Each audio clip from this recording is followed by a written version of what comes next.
ketemu lagi ya sama saya Dr. Ardeliana di blog 16 Urologi Mantels. Kita lanjut ya belajarnya ke materi urologi nomor selanjutnya, nomor 11 ya. Makan banyak protein hewani berdampak apa? Apakah A. Meningkatkan risiko batu ginjal karena tingginya urat dalam kemih? Ataukah B. Meningkatkan risiko batu ginjal karena kenaikan pH dalam kemih? Ataukah C. Menurunkan risiko batu ginjal karena menaikkan pH dalam kemih? Apakah D. Menurunkan risiko batu ginjal karena diuresis lebih baik? Ataukah E. Tidak mempunyai dampak pembentukan batu ginjal? Ya teman-teman, yuk silakan dijawab dulu ya.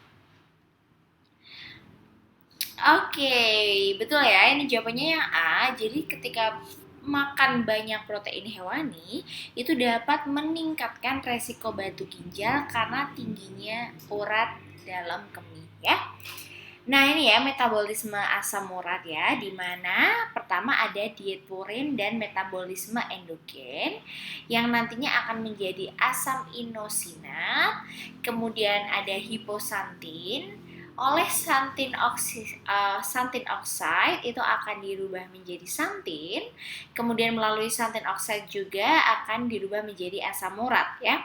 Kemudian asam urat ini pada manusia dia diekskresikan di dalam urin, di mana asam urat bebas atau batu asam ureter, garam urat menjadi penambah natrium dan natrium urat ya. Kemudian asam urat juga bisa urikase, di mana ini sebenarnya tidak ada ya pada manusia, di mana menjadi alantoin larut dalam air.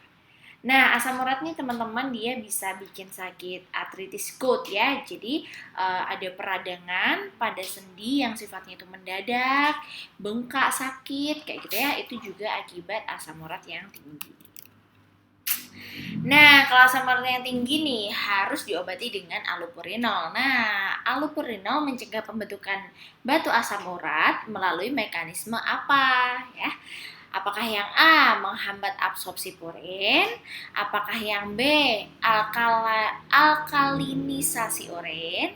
Apakah C. melalui santin oxide inhibitor? Apakah C. mencegah infeksi? Ataukah E. bukan salah satu di atas, jadi bukan A, B, atau C, atau D. Ya teman-teman, kira-kira allopurinol, di mana allopurinol itu untuk menurunkan obat untuk menurunkan asam urat, gimana nih cara mencegahnya dari patofisiologi yang barusan banget aku jelasin tadi.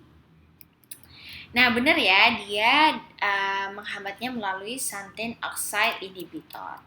Aku slide ke yang sebelumnya ya. Nah nih, jadi karena dia di sini ada santin oxide yang bisa merubah menjadi santin dan santin oxide-nya juga bisa merubah asam urat.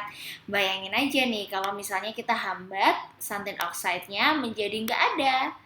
Nah, maka tidak akan pernah terjadi asam urat ini ya. Tidak pernah terjadi bentukan asam urat karena santin oxide-nya sudah kita hambat dengan obat allopurinol.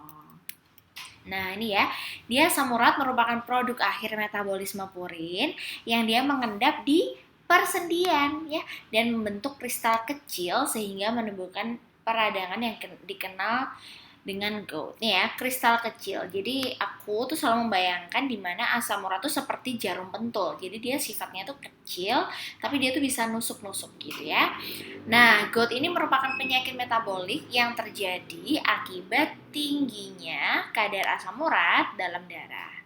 Atau tingginya asam urat dalam darah itu disebutnya adalah hiperurisemia. Di mana salah satu obat untuk mengatasi gout tersebut adalah allopurinol dengan mekanisme menghambat aktivasi santin oxide. Gitu teman-teman. Oke. Wah ini langsung keluar jawabannya nih ya.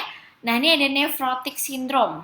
Nephrotic syndrome itu adalah kumpulan gejala yang terdiri dari ini ada hipoalbuminia, proteinuria masif, hiperlipidemia, dan udem anasarca.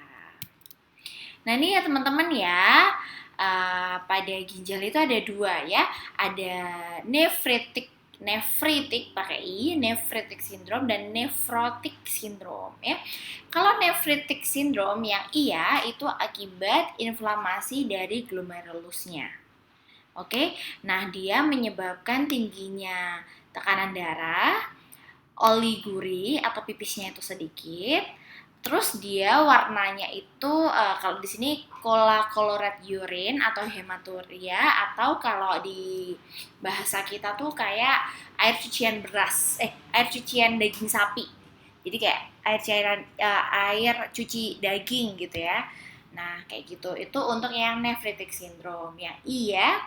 Nah, kemudian ada juga yang namanya O-nephrotic syndrome. Nah, O sesuai namanya ya, dan bentuknya dia tuh kan bulat nih, O gitu ya. Jadi dia tuh bikin odem, bengkak-bengkak. Jadi badannya bengkak-bengkak gitu ya. Nah, selain itu dia juga ada hipoalbumin. Jadi albuminnya itu turun. Kemudian ada hiperlipidemia. Hiperlipidemia tuh lipidnya tinggi atau kolesterolnya tinggi ya. Kemudian ada peripheral udem, jadi dia bengkak-bengkak gitu. Kemudian ada masif proteinuri ya. Masif proteinuri itu dia banyaknya protein yang keluar dari air pipisnya gitu ya. Jadi masif proteinuri. Gitu ya teman-teman ya. Oke, teman-teman, aku jeda sebentar ya. Nah, ini ya teman-teman, ada Mountools, di mana Mountools ini adalah bimbingan belajar preklinik kedokteran pertama di Jogja yang telah berdiri sejak tahun 2018.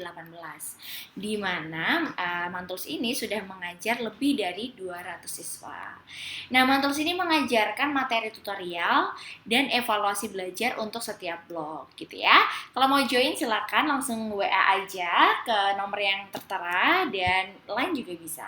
Nah, misalnya teman-teman udah telat nih masuk joinnya, aduh udah di tengah-tengah blok nih, tapi aku ternyata kesulitan. Tenang aja, nggak ada kata terlambat lah untuk join Mountools untuk belajar bareng mengenai blok kamu, gitu ya. Oke, kita lanjut ke nomor 14. Nah, nomor 14 ini pasien dengan gagal ginjal diperbolehkan ibadah puasa dengan syarat. Nah, ini ya, dengan syarat apa nih pasien gagal ginjal? Yang pertama, minum obat secara rutin. Ataukah B, ureum kreatinin plasmanya normal? Apakah C, mengendalikan cairan elektrolit?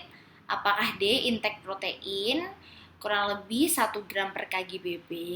Atau yang E, makan dan minum saat sahur dan buka puasa 1,5 porsi makan normal?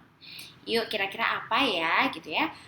Oke, nah ini ya pasti teman-teman ya, itu adalah yang C, yaitu mengendalikan cairan dan elektrolit.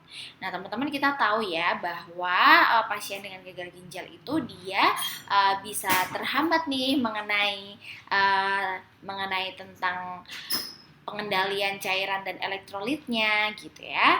Jadi untuk pasien yang gagal ginjal dan ingin melakukan ibadah puasa harus dapat mengendalikan cairan dan elektrolit. Nah ini ya, dari berbagai penelitian yang telah dilakukan bahwa pada pasien bermacam-macam. Sebenarnya sejauh ini tidak berbahaya jika melakukan puasa ya. Pada beberapa penyakit ginjal kronis, puasa dapat meningkatkan kualitas hidup pasien dan meningkatkan pengobatan yang sedang dijalani. Namun memang tidak semua pasien yang mengalami gangguan fungsi ginjal diperbolehkan untuk berpuasa karena tergantung kondisi fisik masing-masing dari setiap pasien. Pasien penyakit ginjal yang mengalami masalah poliuri itu pipisnya banyak gitu ya, dan kadar gula darah yang tidak terkendali atau tekanan darah yang selalu tinggi, mengalami infeksi sampai komplikasi jantung, sebaiknya memang tidak melakukan puasa terlebih dahulu ya. Nah, beberapa hal yang harus diperhatikan bagi pasien yang menjalani ibadah puasa ya. Yang pertama, tetap minum obat-obatan yang diberikan ya. Kemudian ketika berbuka puasa, hindari makanan yang mengandung kalium, fosfor tinggi seperti kurma, gorengan, teh, soda, kopi, dan keju. Kemudian pasien harus menjaga keseimbangan elektrolit terutama pada pasien gagal ginjal kronis. Kemudian air minum yang sebaiknya dikonsumsi adalah air mineral dan menghindari beberapa minuman yang dapat meningkatkan kerja ginjal seperti kopi dan teh. Pasien harus melakukan pemeriksaan ke dokter setidaknya 1-2 minggu selama bulan puasa, dan apabila muncul gejala seperti bengkak, tubuh terasa pusing, susah bernafas, langsung dibatalkan puasanya dan periksa ke dokter. Nah, ini ada CKD ya, atau chronic kidney disease atau gagal ginjal, di mana itu adalah kerusakan ginjal yang terjadi selama lebih dari 3 bulan ya, berupa kelainan struktural maupun fungsional atau dengan ataupun tanpa penurunan laju filtrasi glomerulus. Nah, ini ya rumusnya laju filtrasi glomerulus itu 140 dikurangi usia dikali berat badan dibagi 72 kali kreatininnya. Kalau LVG-nya kurang dari 60 selama 3 bulan dengan ataupun tanpa kerusakan ginjal, itu kita bisa sebut dia CKD atau chronic kidney disease. Nah, klasifikasinya ya, dia dari stage 1, 2, 3, 4, dan 5 ya. Kalau stage 1 itu kidney damage with normal or peningkatan GFR. GFR-nya lebih dari 90.